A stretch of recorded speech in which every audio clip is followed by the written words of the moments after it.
Okay, so there are two main ways the government uses different policies to control the economy. The two main ways you need to know about are fiscal policy and monetary policy.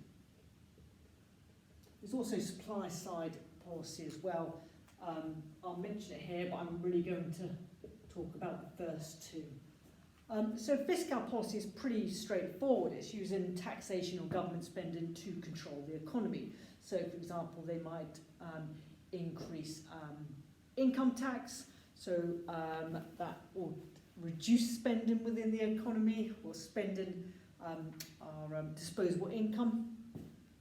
So they might use that to bring down aggregate demand and maybe control inflation, or they could actually increase spending. So at the moment, because there's a pandemic on, we see a lot of government spending, So spending to support businesses, support individuals, unemployment benefit, socials benefit, universal credit, everything to kind of bring more income, bring more spending into the economy to try and keep the GDP, gross domestic product, up within the economy. Now, easier said than done, of course, and we'll come to the different equations later on, but that's pretty much fiscal policy, so using taxation and using government spending to control the economy. The other type of control is monetary policy. The other type of policy is monetary policy, and that's using the money supply to control the economy. Now, the main instrument they use, of course, is interest rates.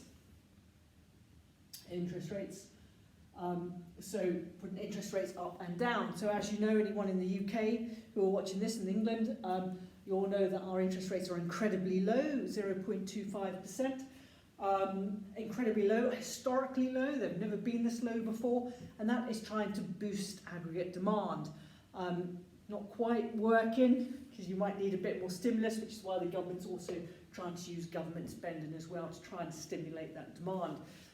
And we'll see that across actually most countries at the moment. So the European Union have the same, they have very low interest rates, and America does as well, but trying to stimulate the demand. In fact, there's also talk about us maybe even having negative interest rates, so it actually costs money to save, and that again is to encourage spending, to try and get the economy going. I mean, they tried that in Japan. We had negative interest rates in Japan. It eventually got the economy going, but it took a really long time. Because sometimes it takes a lot more. The big thing, of course, with aggregate demand is confidence. Do people feel confident enough to spend money? And at the moment, of course, there's a lot of people that are a bit unsure about spending money because no one quite knows what's going to happen. It's very unusual times at the moment. So again, policies the government use to control the economy. You've got fiscal policy, so we're looking at taxation and government spending.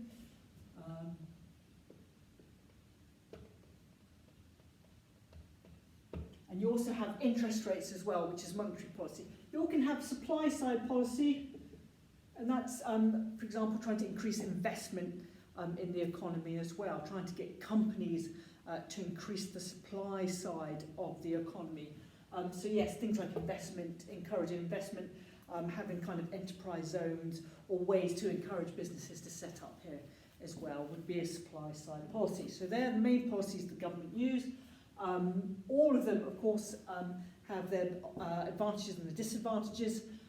So, for example, if you increase taxation to try and pay off some of your government spending, and we've got that coming, I'm sure, because someone has to pay for the £600 billion of debt that we've accumulated over the last year due to COVID. Well, who's going to pay for that? Well, it will come with increase in taxes. It has to come at some point, so we're all just waiting for it. So if you increase taxes, of course you run the risk, because taxes increase prices, generally increase prices, so therefore what happens is you can get inflation, you can get cost push inflation, which again I'll talk about another time, but of course increase in taxation also reduces your income, so it reduces your disposable income, so you spend less, so aggregate demand goes down. And that's not what the government wants at the moment. Government wants to stimulate demand. So actually it's a really tricky situation, and it will be interesting to see what happens over the next year or two with this. So Again, interest rates, they reduce interest rates, but there's only so far you can go. You can't keep reducing interest rates. You can have negative interest rates, but does that really stimulate demand, or does it just make people a bit uneasy about the future? Didn't really work in Japan. I'm not convinced that it will happen here, negative interest rates in the UK, but you just don't know, to be fair. But of course, if you reduce interest rates, then we spend less on things like loans, so it encourages investment, it encourages us to take out loans to pay for things, to stimulate demand. It also means costs to businesses are lower, interest rates are lower, and it also means that actually things like our mortgages, which is a big part of our spending, goes down in price as well. Goes down if you're in of course, a variable mortgage, not a fixed mortgage. So spending will increase, but there's only so far that can go. And of course, supply side, increased investment. And we saw that in the last budget. So last budget we had increases in spending, things like the railway lines, hospitals, etc. So there is a movement to increase spending as well.